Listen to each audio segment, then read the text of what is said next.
अहिल्यानगर जिल्ह्यातील कोपरगाव शहरात मोकाट जनावरांचा प्रश्न कायमच ऐरणीवर असून अशातच शहरातील गजानन नगर परिसरात एकाच दिवशी एका मोकाट पिसाळलेल्या कुत्र्याने तब्बल 17 जणांचा ताबा घेत जखमी केल्याने मोठी खळबळ उडाली असून पुन्हा मोकाट जनावरांचा प्रश्न ऐरणीवर आला आहे।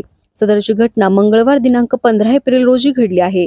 सदर कुत्र्याने जवळपास 17 जणांचा चावा घेतला।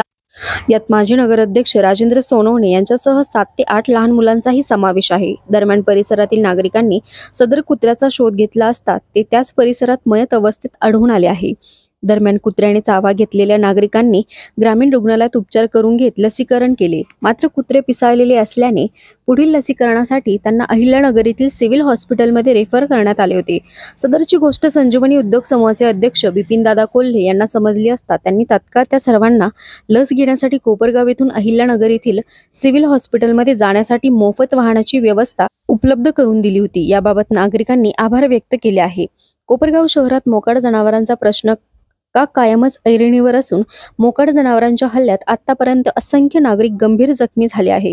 मात्र यावर नगरपालिका प्रशासन ठोस उपाययोजना राबवण्यात सपशेल अपयशी ठरली असल्याचे चित्र आहे। कोपरगाव एक्सप्रेस न्यूजसाठी सुनील ससाने, कोपरगाव। त्याकाळपासून आमच्या गजानन नगर भागामध्ये एक मोकाट कुत्र अनेक जणांना त्याचा चावा घेतला आणि जवळजवळ 17 लोकांना ते कुत्र चावल्यानंतर अनेक लहान लहान मुलं पण त्यामध्ये होती आणि हे सर्व मुलं एकदम 8 वर्षाचे 9 वर्षाचे ते पिसाळलेलं कुत्रं होतं। मलासुद्धा ते चावलं, पण काल संध्याकाळपर्यंत सगळेजण बघत होते, पण 1:30 वाजता दुपारी एका घराजवळ जाऊन ते मृत पावलं, म्हणजे मरण पावलं। आणि काल सगळ्याच जणांनी सरकारी दवाखान्यामध्ये येऊन एक इंजेक्शन घेतलं, पण डॉक्टर फुलसुंदर सरांनी सांगितलं की बा जे पिसाळलेलं कुत्रं असेल तर नगरला जाऊन मी सर्वांची व्यवस्था करतो का इथून केस पेपर द्यायची, कारण इथं जर खाजगी रुग्णालयात गेलं असतं तर 8,000 रुपये त्या इंजेक्शनची किंमत आहे।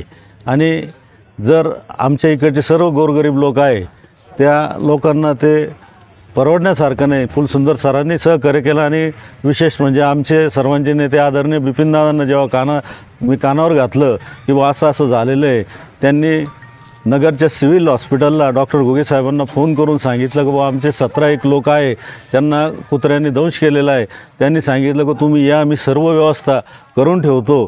तसेच आमच्या भागातल्या ज्या देसाईताई आहे त्यांनी काल रात्री सर्वांच्या घरोघर जाऊन सांगितलं का उद्या नगरला आपल्याला जायचं आहे। बिपिनदादांनी ॲम्ब्युलन्सची सुद्धा व्यवस्था केली। संजीवनी उद्योग समूहाचे अध्यक्ष बिपिनदादा कोल्हे, तसेच संजीवनी सहकारी साखर कारखान्याचे चेअरमन विवेक भैया कोल्हे यांनी ताबडतोब ॲम्ब्युलन्सची व्यवस्था करून इथे ॲम्ब्युलन्सही पाठवली आणि सर्वजण 17 लोक आता नगरला आम्ही इथं पाठवत आहे। त्यामध्ये सहकार्य जे केलं आनंद साहेब असतील, आमच्या नगरपालिकेचे कर्मचारी आणि विशेषतः फुलसुंदर सर, बिपिनदादा कोल्हे आणि विवेक भैया कोल्हे यांचे मी आभार मानतो।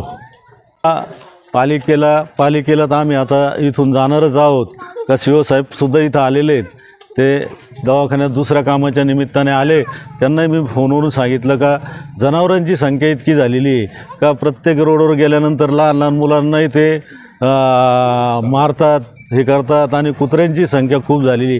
याचा बंदोबस्त त्वरित करावा, नाहीतर याचा परिणाम हा शहरात निश्चितपणे वेगळा होईल, एवढंच या निमित्ताने मी सांगतो।